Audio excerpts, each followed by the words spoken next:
White Wolf CPA. She is a CPA, a business and tax advisor to both athletes and traditional business owners, helping them grow and keep more of their wealth. Diana is located in Indianapolis, Indiana, and she and I are part of a wonderful coaching group for women in all different industries seeking to share the gifts that we have in a way that can best serve our clients and customers. So believe it or not, we met for the first time in person just last week, and I'm so excited to introduce all of you to Diana. Welcome, Diana, to the Not Your Lawyer podcast, where our conversation may be about some legal topics generally, but nothing either of us say is legal advice or tax advice, because I'm a lawyer, but I'm not your lawyer. Thank you so much for having me. I'm so excited. Of course, I'm so excited to have you here. Can you tell us all a little bit about your pathway to the business that you have now? Did you grow up always thinking, I really want to be a CPA, or was there something else that you thought you wanted to do? My youngest memory, I would say I wanted to be a professional gymnast, Okay. and I love gymnastics. Unfortunately, I had a bad fall and had to get out of gymnastics. And then I always wanted to be a veterinarian. Man, chemistry class in high school, the tests weren't good for me. But I was also in an accounting class and aced it, and it seemed like second nature to me. So I thought, good career path.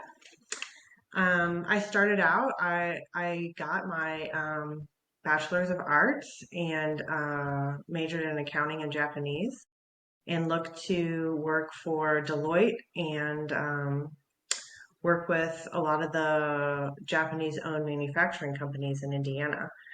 I stayed with Deloitte for a short time and did international foreign national tax returns for the Japanese people that were in Indiana.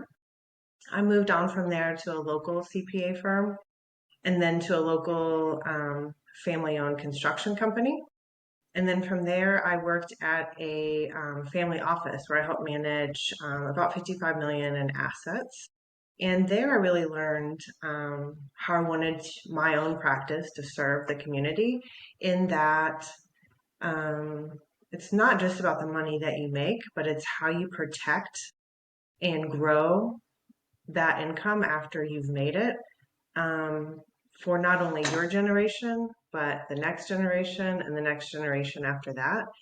And I really model my business, my practice after that family office feel of really meeting my clients where they're at and helping them, like I said, not only they've a lot of them have worked hard, either through sweat, being an actual athlete, or worked hard building their business as an entrepreneur and CEO. And I just believe that they're better stewards of their money than the IRS is. And we can optimize the tax code as it's written to help them do that. And then once they've made that money and saved that money, then we can work on growing it and protecting it so that, like I said, it's not only for their benefit, but their family's benefit, the greater community that they're in. And that's really where my heart is now, and seeing that transformation and that ripple effect that can happen when you just help one person. Absolutely, right? It can change families. And I think this is where you and I had connected. We feel very similarly about that responsibility to help people to be the best stewards of their money and to not talk over them or in a way that they don't understand, but to make sure that people who are focused on their genius zone can do what they do. And we can help them really have some empowerment over what comes next for their finances. I think one of the really interesting things that you do, NIL is blowing up, it's everywhere.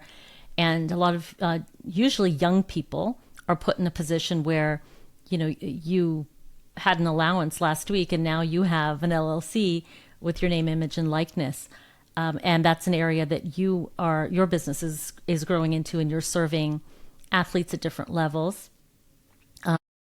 I think, one of the things we always think about with athletes in particular is, or that we worry about, those of us in, the financial and wealth management and preservation business, is that there's such a short time. There's such a short time for you to make a lot of money, and life is long. how do we help you keep this for generations and generations? But we don't always think that way about traditional businesses, and it's true for that too, right? There are those seasons where everything's going really well, and Right. how to prepare for what's next. Could you tell me a little bit about how you advise young people who have never had this kind of money, and show them the value of planning for the future and enjoying the present? Absolutely. So I'm just thinking about a recent trip to the University of Illinois and sitting in the linebackers room next to my client. And what I like to do is get their accounts connected with QuickBooks and actually show them where their money is going, like how it's coming in and where it's been going. And there's zero judgment or shame. It's just, is this where you want your money to go? And if not, what can we do, or what safeguards can we put in place in order to meet those goals for the next month? And I have beautiful software that I use that we enter in all the current year information, and then be able to look at it and look at what tax strategies we can implement in the year that we're in. And some of those, like you mentioned, that they're now business. And so getting that LLC structured and set up, and then does it make sense to elect S Corp status for that to mitigate employment taxes if possible? And then having that S Corp set up opens up other foundational strategies that we could possibly use, like an accountable plan or board of directors. Um, and so we just open the door to more tax strategies and more tax savings. And then there are some tax strategies that require an actual investment or cash flow to go into it. But usually, well, always that cash flow that it takes to set that tax strategy up is minimal compared to what they would be paying the IRS. And the savings that they gain, the cash flow coming out of their pocket to get that investment set up, usually yield something much higher than what you're putting in. And so just we get up on the whiteboard and we draw it out and we draw pictures and do the arrows. And if we do this and this money goes here, and if we've saved like a $200,000 is an example that we've used, is that $200,000 saved and invested this year at just 8% is pretty general in the market. They're in their early 20s. You keep that invested at that 8%, 200,000 here. When they retire in 40 years at like 62, 63, 64, whatever that is, that's $6.4 million dollars of just simple compound interest over that time and those annual yields. So showing Yeah. that difference on the whiteboard and like showing that vast change, that really starts to lock in and work in their system of, okay, I think it would be fun to go like, blow this money over here, buy these, buy this chain or these fancy shoes or something. But they've seen already what that vision is if they save that amount of money. And all the players I've worked with so far are much more on the track of saving that money because they want to not only help themselves and their families, but they also see the value of, uh, like you mentioned, we don't know how long they're going to be playing sports. Yeah. And we don't know when an injury may come. And so, are you going to play 5 years or 10 years? And if we can save as much as we can in those years, then the real value is when you're no longer playing football, you have peace of mind and confidence that you're taken care of no matter what. You don't have a stress about what job you're going to get. And I'm speaking a lot about athletes right now, about but also to your point of business owners, the same runs true. You can have a super hot multiple years in a row, and if you're not watching your cash flow, um, it seemingly evaporates. Your cash evaporates, and then it's like, where did that money go? I just started working with a business owner that's, has a $4 million business. It was at 14 and it's down to 4, and which is still amazing, but it's still a vast difference. So we're really taking a look at cash flow and how we can manage that. And then we also set up her personal finances to just look and see where her money is going personally. And again, no shame or judgment, but is Right. that where you want your money to be going? And oftentimes, if you're not tracking that, like your mind loses track where all that money went. And then you're surprised that you spent $500 or $3,000 on meals, eating I was out. going to say Uber Eats. Yeah, Uber That's where we Eats, find money. DoorDash. And you're Yeah. like, what? I didn't spend that much money.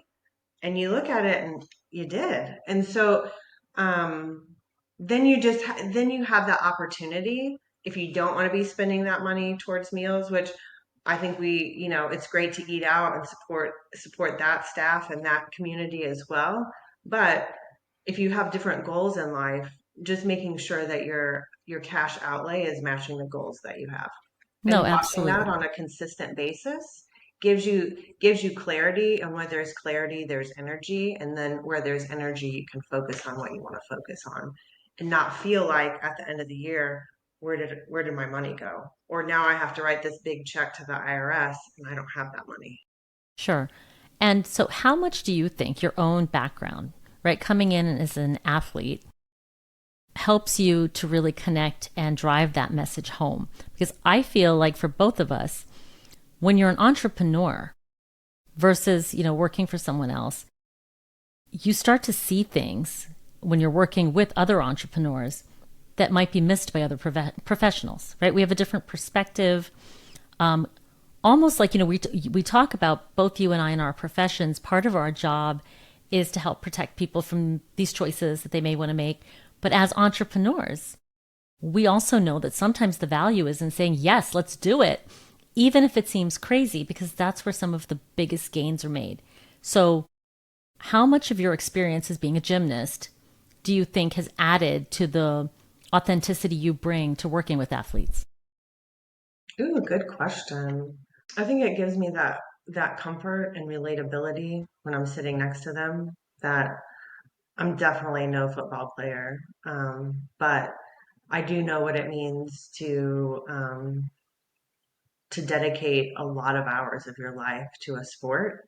And I think any athlete can attest that there are injuries that happen, and how do you deal with that, not only physically, but mentally. Football is much more of a team sport. Gymnastics is team in a way, but it's much more individual. And so, but each individual athlete, whether they're in football or any other sport, I think from my point of view, it is how do I better myself on a consistent basis? And if I'm at 100% and or a little bit below that, but how do I just keep getting better and better myself? And if I get better and better myself, then the collective, the team gets better and better as well. And I think just going in knowing that and having that empathy. Sure. One of the things I like, I go in and you think sometimes, right, that am I always the bearer of bad news, or am I telling people these things that nobody wants to hear? Nobody wants to talk about the IRS, but especially with young people, when you're talking about estate planning, one of the thoughts is who controls the money, right? And to understand what it means to give someone your power of attorney, how serious that is and how much trust you have in that person, whether it's a parent or not a parent. You really need to think that, do I want this person to have that authority over what happens to my money? And the same thing with healthcare decisions, right? Anything can happen. Who do you want making that call that may determine whether you're going to play or not for another season or ever? Uh, Right. do you find that there are a lot of those discussions happening at the same time the money discussions are happening? That is part of the greater questionnaire that I ask going into the conversations, to just know the baseline of where we're at and what discussions have been had so far. And we do go into those discussions and start to think about, even for the company, what board of directors you would have, and then personally, what people do you trust? Um, for those POAs. And I will say that having discussions about money gets people in a very vulnerable and almost intimate place. And so in that space is a really good time to talk about those other important matters of POAs and who can you trust in your life. And a lot of players so far, their families are very supportive and their mothers or their fathers are involved. And then their agents and then financial advisors and tax strategists, CPAs like myself. So I find that so far a lot of players have a solid team around them. And if it's not a parent, it may be a cousin or a brother. And so they definitely have people that they trust in their lives, especially like even high school coaches still going into college and even in the NFL. That relationship with their high school coach is still really strong. And that really you see that whole team vying for the best of that player, Well, it's which hard to is get that far alone. It's hard to get that far alone. Diana, give me 1 second. I realize that my battery's dying. I'm going to grab my charger. It is right here. well, that was fast. They will edit. Sorry about that. That's okay. I feel political. Am I answering your questions or am I? No, they're great. The answers Okay. are great. I think my goal is I want people, not just the athlete part is interesting, but for all people, this piece, it seems so, scary sometimes, boring, not what I want to do right now. But when you see how it really impacts all the other parts of your life, you know, my goal is always to help people plan for that. So you're not in a really bad position down the road, Right. right? Because it used to be embarrassing to or cringy to bring it up to people that, hey, you really should do your estate planning because XYZ could happen. But I get 2 or 3 calls every week from someone who is the survivor, right? Their spouse, their parent didn't have any planning in place. And now we're looking at paying like 10 times more than they would have paid just to have a simple will and a list of assets. That search for assets costs money. Filing for an estate of no will costs money. You have to file a bond here in Maryland. If you don't have a will, you can be someone's spouse and go in and you won't be appointed without a bond. It has to be waived in the will. And so these are things that people don't necessarily want to talk about, but I think it's so important to talk about it. And the discussion I had last week, I'd spoken to a children's book author, Hannah Khan, and we were talking about copyright, right? And those intangible rights. And when you sit down with someone and you go through that process of what do you own, people think about their shoe collection or their watches or their jewelry, but you don't think about the value of, your name, image, likeness, your name, image, likeness, right? Your public image. And one of the things you and I had talked about is how hard it is to sit here in 2025 and determine what that's going to be worth, when you die, hopefully 50, 60, 70 years from now, because that value is included in your gross estate.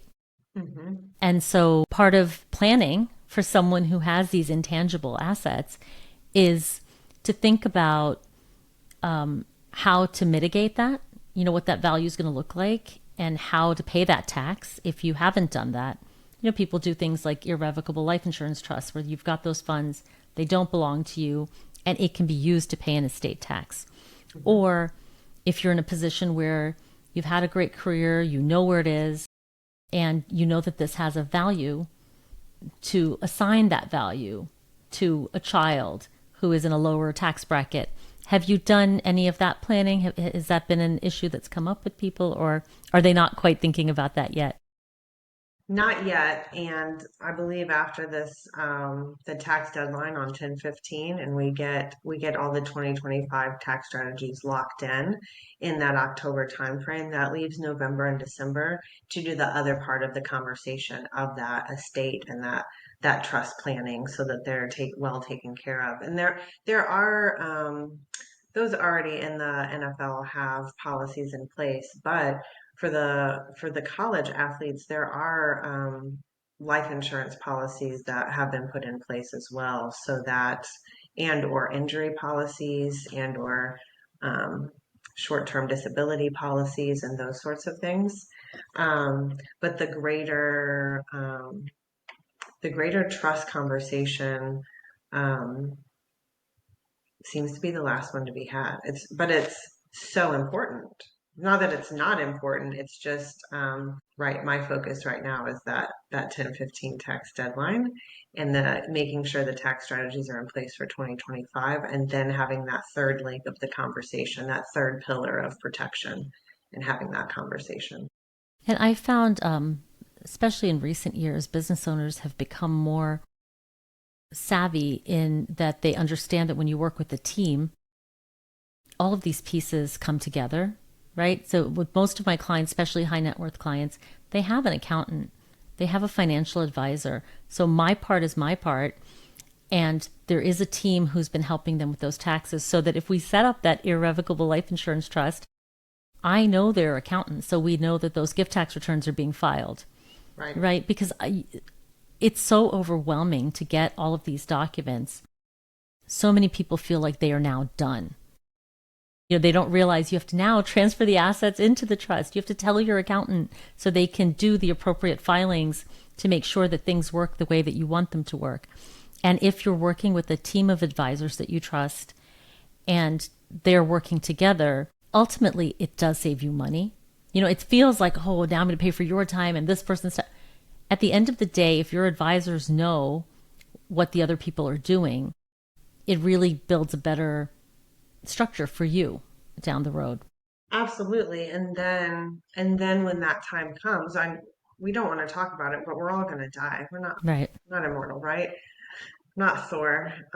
So the time will come, and the more your team and or who you have in place has communicated and everyone's on the same page, that just makes your survivors next phase that much simpler and that much easier. I mean, it's already going to be emotionally difficult, Right. I would imagine. And so the the smoothest that we can make it possible as your team members, as your trusted advisors that you have working in your corner,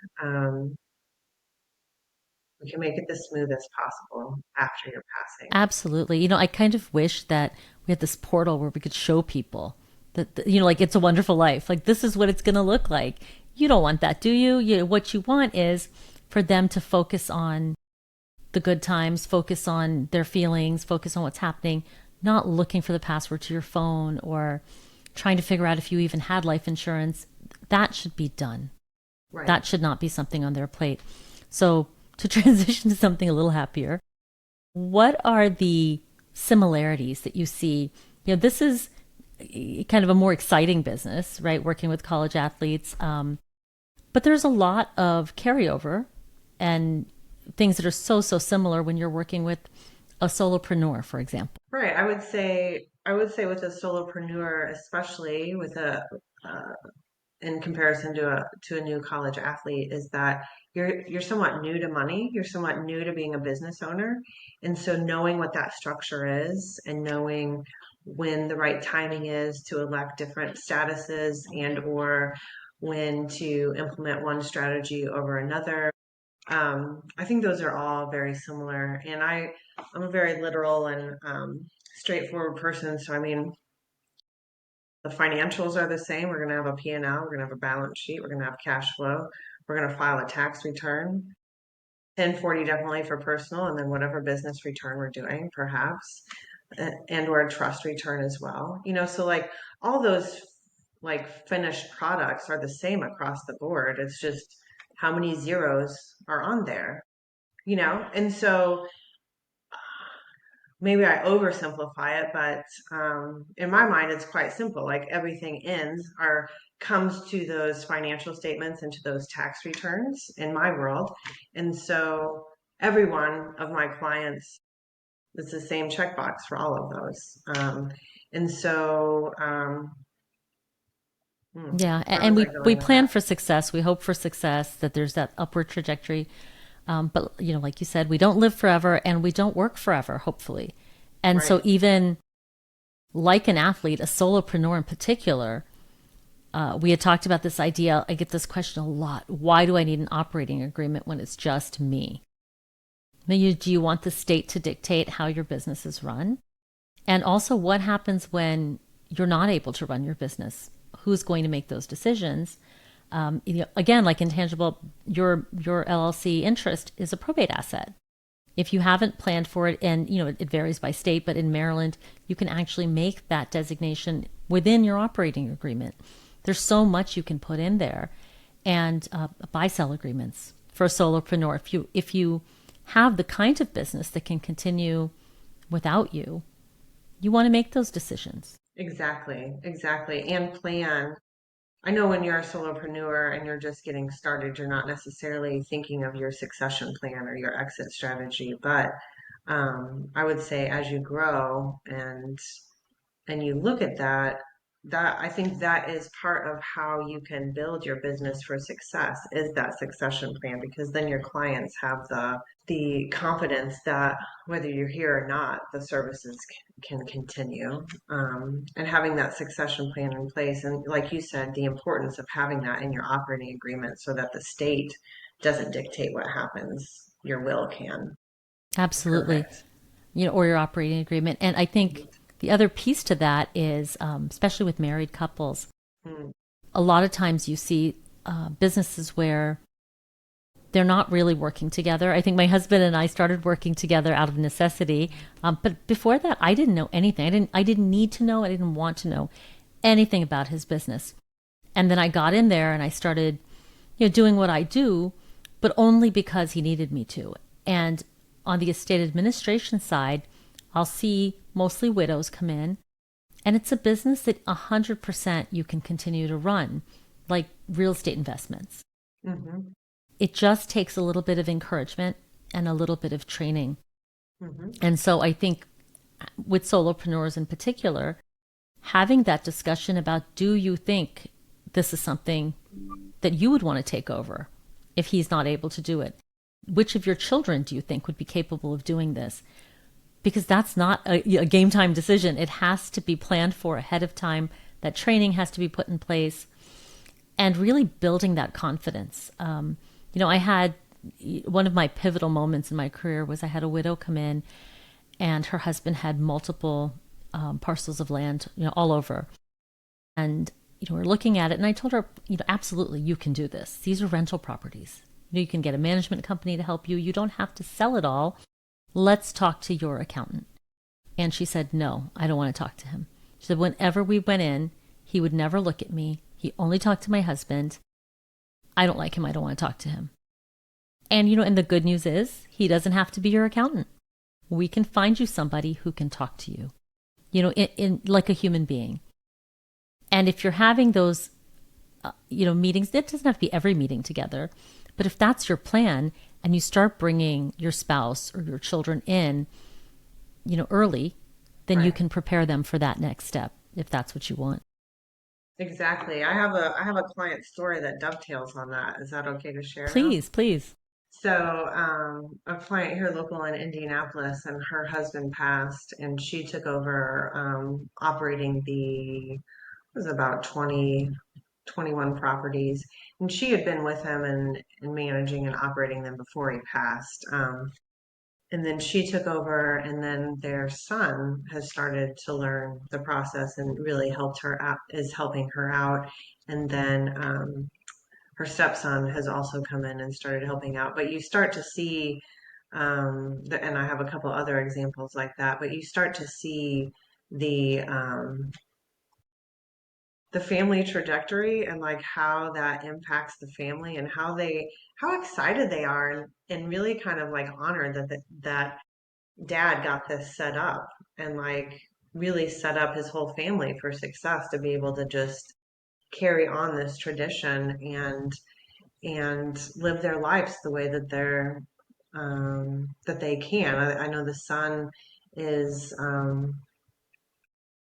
has disabilities that would be difficult to work an 8 to 5 job.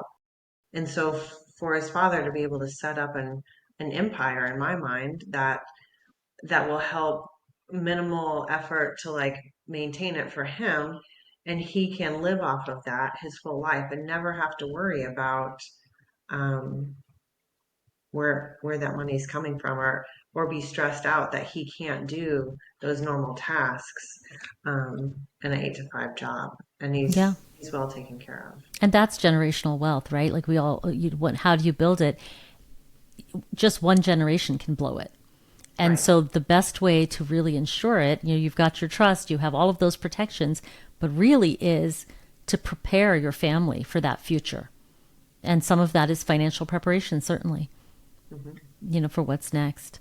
When we were, when I got back into my husband's business and I was helping, and he was a physician, so none of us could actually do his job, but to kind of balance things, I'd bring the girls in and once we had a snow day and everybody called out and like snow day in DC is like, there's a quarter of an inch, maybe there might be snow. And I was like, this is ridiculous. I'm going in. Patients need to be seen.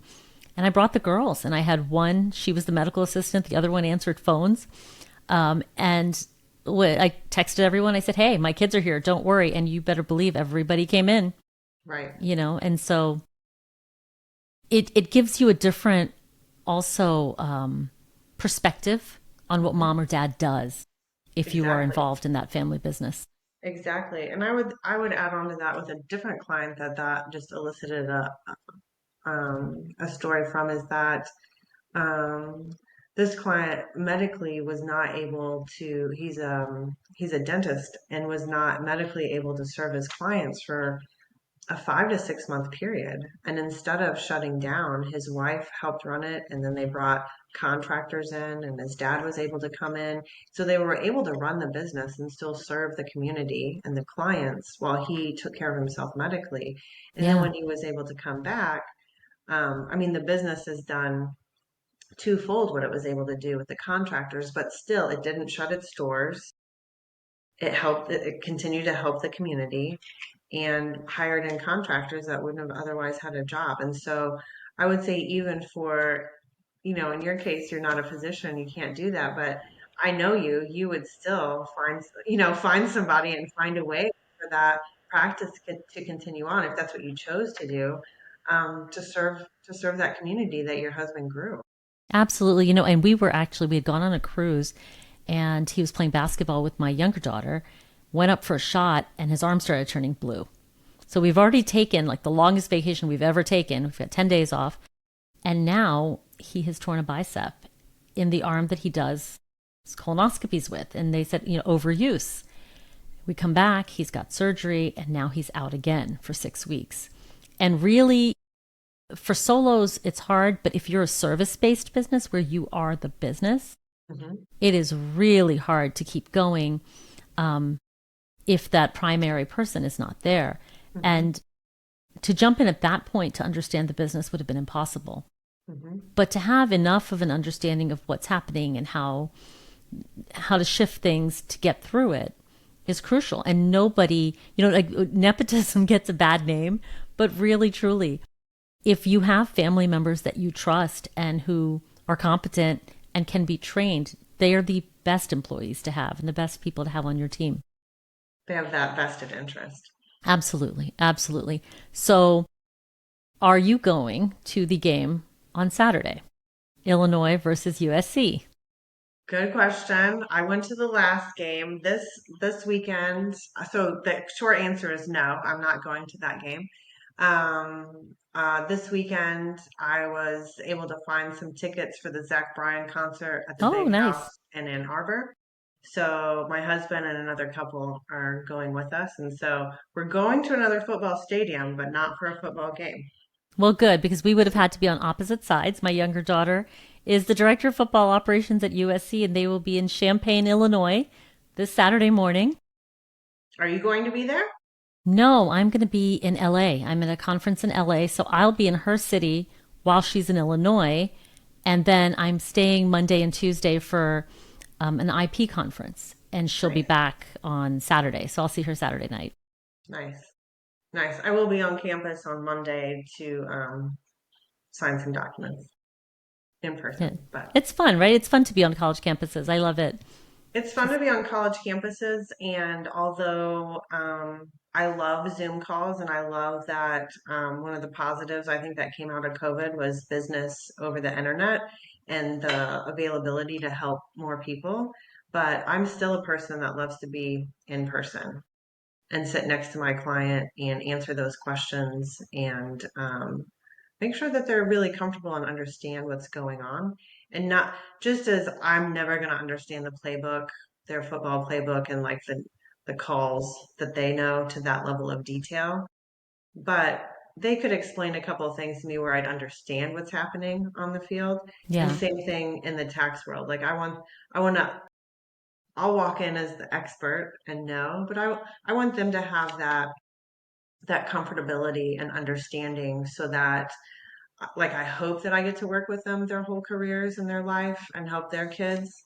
But if that doesn't happen, I hope that I've set them up for success where they have that basic understanding or maybe even a more advanced understanding of their money, taxes, tax strategy, and the importance of having trusted advisors in their corner. And maybe even spark a second career, right? When this one's over, to go on and maybe become a tax advisor because you're in a great position to understand how it all works. Right. You're so right about being in person. I had a client who, elderly gentleman, couldn't fill out the online forms, and it's fine. It's fine Mm-hmm. to go and sit together and just draw a family tree because like, oh no, no, that's my other sister. You're like, okay, let's lay it out. Every sister, every brother, birth order. Let's do it. Let's draw it like a family tree, and it clarifies for the client and it clarifies for you Mm-hmm. what they're asking for and why. Mm-hmm. Yeah. There's nothing like in person. How great was last week? It was great. That was so much fun. That was so much fun. What was your biggest, like, top two takeaways from the event? Oh, I think one was that you really have to you have to immerse yourself. You have to be in it. You have to prioritize if you want to get value, Mm-hmm. because it's online most of the time, and there's always something conflicting that comes up. And so to get on those calls and to do the reps and to really, get that value, you have to put in. It will, like with anything. Mm-hmm. And so I came back renewed that I'm really going to do it. And I think the other piece was, especially for people like us, we're so technical and there's so much you want to share with your clients and you want them to know it. People don't really need all that. They're trusting us to just do the thing. What they need to know is that, you care about them, that you know what you're doing, and you are going to help them get to where they want to be. Right? How about you? What were your two top takeaways? Um, I would echo what you said. I've been in the online container and it's been great. Um, but it was kind of like that analogy of having the puzzle pieces but not the puzzle box.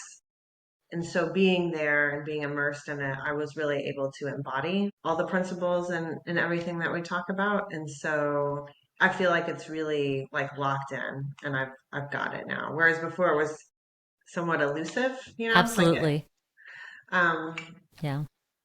and being in person and having the conversations and having the at the table and or at lunch or at dinner at night and just I love conversations and just getting to know people and like what their dreams are, what their visions are, what drives them, and like there was a couple of conversations that were deep, and got some tears rolling, Yeah. and when you're in a space like that of what 70 plus powerful entrepreneurs of all different um, ranges of income.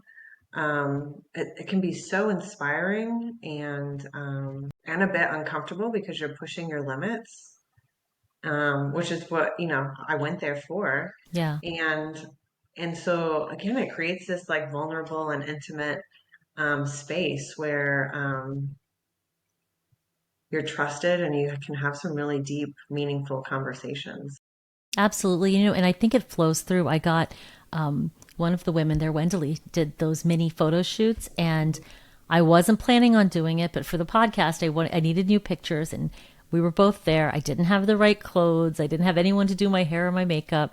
And she's like, let's just do it. So one night, oh, we were so tired, right? It was so intense. I went back to the Right. room and I got ready and I met her, and she was at my table. And so we really connected and got to know each other. And they are maybe my favorite pictures I've ever gotten done because my sister said to me, I have never seen your real smile captured in any of these pictures before. And it was that deep connection in such a Hmm. short time with Hmm. other women who are so inspirational. And really that's one of my goals for this podcast as well, because I believe that my biggest business asset has been my network and, women like you, people that I've met from all over, because I'm willing to meet people and I want to get to know them better and I want to learn from them. And everyone doesn't have that privilege. Everyone's not able to leave their kitchen table and go out and meet other people. And so if we can bring some of that to everyone to get, the I call it the free advice crowd, the people who remember you every 6 months when they just happen to have a legal question, it's fine. I get it. Here's a quick way to get into the people that I think really know so much that you may never meet, Hmm. and you get a chance Absolutely. to, be in on those discussions too. Thank you Hmm. so, so much, Diana. I really appreciate your time. And I look forward to seeing you before next year, definitely next year, Yes. but before that. Hopefully, yes. Thank you so much for having me on and Of thinking of course. me. I enjoyed seeing you in person last week and wish we had more time and wish I got one of those shoots with Wendeley. Timing didn't work for me. So I'm glad that it worked for you and that it just shows that she is in her zone of genius, right? And she She was really able to is. capture that smile of yours. Absolutely. Thank you so much, Diana. Take care. Thank you. Bye bye. Bye.